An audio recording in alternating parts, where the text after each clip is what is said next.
السلام عليكم ورحمة الله وبركاته دمان وإسلامتهن بهذا أقويان أكاديمي waxaa kusoo dhawaatan maanta cashar ku saabsan diiwaangelinta imtixaanka INGAT.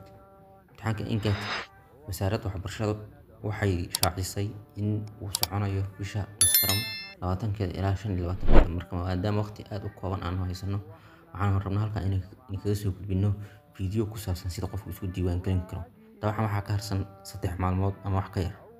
Marka videogan hadaad fadlan marka hore aad ugu cusub tahay videoga waxaa saartaa like sidoo kale subscribe noo saar channelka yaga sidii markaas aad u ogaatid aad markaas waxa weeyaan si fiican uga bogatid channelkan. Ugu horeyn waxaad ku dhufanaysaa linkiga marka ku dhufatid wuxuu ku soo saaraya page-kan ayuu ku soo saaraya labada qaybood isugu jira. Qayb waxaa ku qoran Ethiopian applicants dadka Ethiopianka ah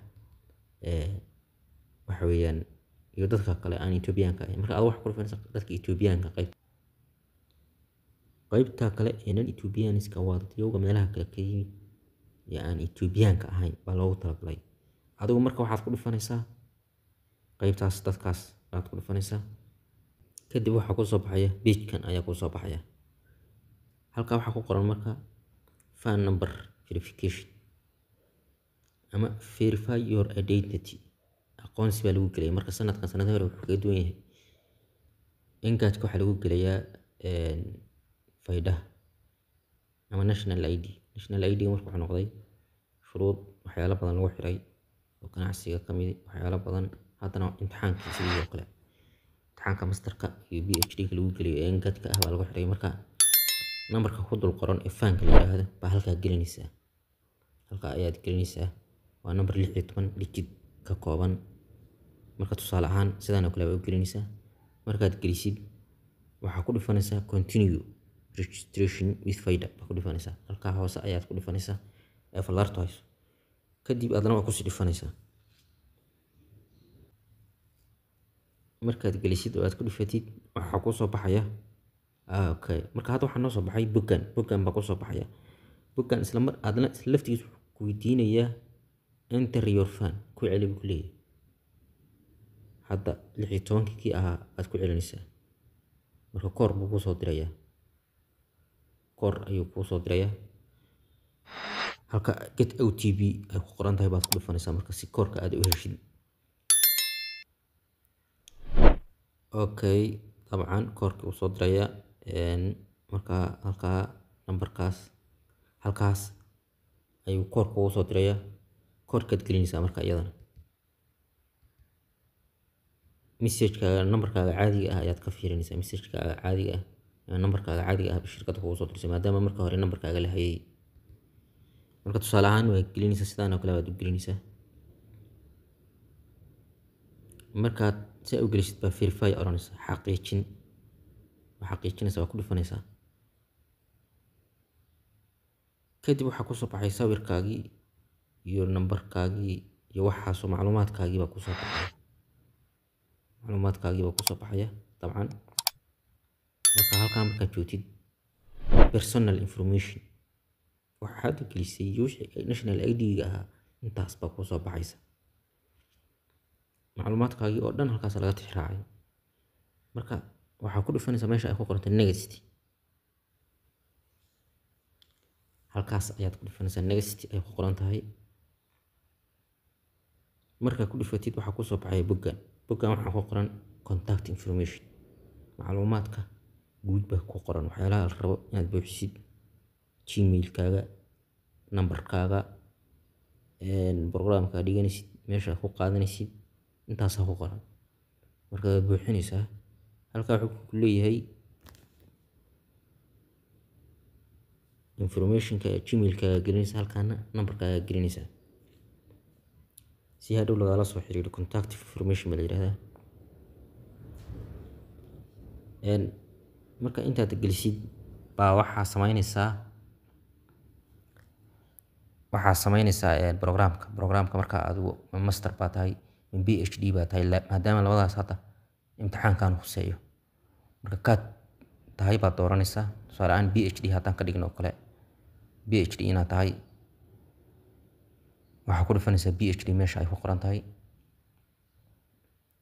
halkana waxa weeyaan waa jaamacadihii imtixaanka ku gelisay ma ahan midda aad hadhow dhigan doontid, laakiin midda imtixaanka hadda aad ku gelisay imtixaanka hadda inkaadka laga qaadayo baad ku dhufanaysaa marka.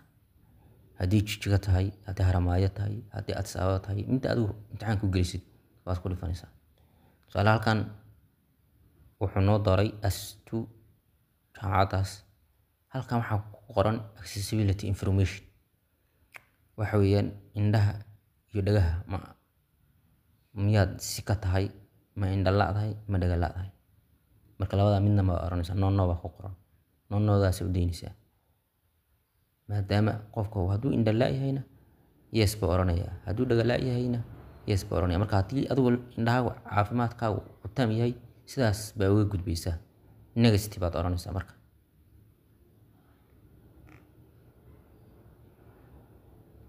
halka negative baad ku dhufanaysaa. kadib waxaa ku soo baxay waxaan hadda aan gelinay baa ku soo baxaya. page-kaas baa noo soo baxay review and submit baa ku qoran. marka dhammaan hadda macluumaadka already waan buuxinay, informationkii iyo macluumaadkaanadii wixii oo dhan waan buuxinay, sawirkii iyo wixii oo dhan halkaan ku qoran. hadduu rabo lacala qofka hadduu khalad uu sameeyey uu arko muxuu sameynayaa? khalad hadduu qofku sameeyey oo shir waxbaad khaladay, halkaas ayuu ku dhifanayaa ay ku qoran tahay back. meesha back ay ku qoran tahay ay ku dhifanayaa.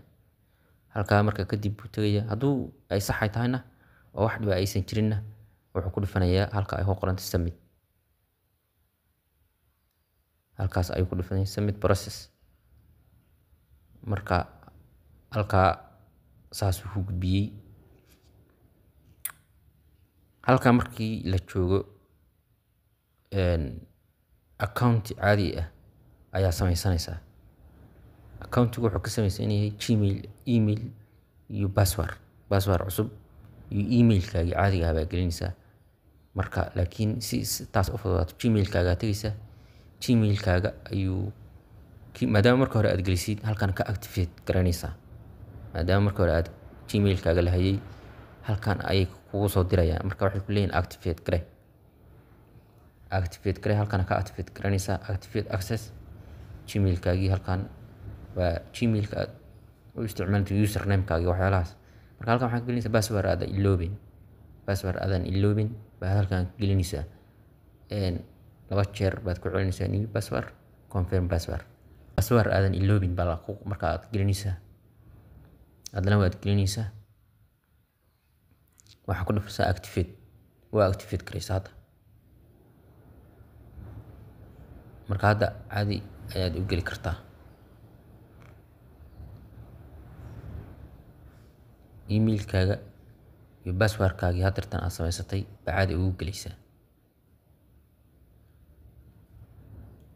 emailkaaga geli, passwordkaaga haddeertan aad samaysatayna geli dabcan password. marka kadib wuxuu ku geenayaa profilekaagii buu ku geenayaa caadiga ahaa. halkaa markii la joogo ayaa waxaa soo baxaya payment-ga waxaa lagu bixiyaa lacagta maadaama 750 bir ay tahay tele birka lagu bixiyaa. tele birka marka baa tagaysaa waa soo bixinaysaa. markaas ku aqbalaya oo isdiiwaan gelisay uu ku leeyahay. marka wuxuu ku oranayaa process dhan buu ku oranayaa. marka tele birkaaga ayaad ka gelaysaa. fadlan haddaad ka heshay videoga waxaa noo saartaa subscribe haddaan ugu cusub tahayna noo soo bir. videogana sidoo kale like noo saar. haddaad ugu cusub tahayna subscribe noo saar. wixii comments oo su'aalaha qabtaan hoos noogu reeba. sidaas iyo nabadgelyo.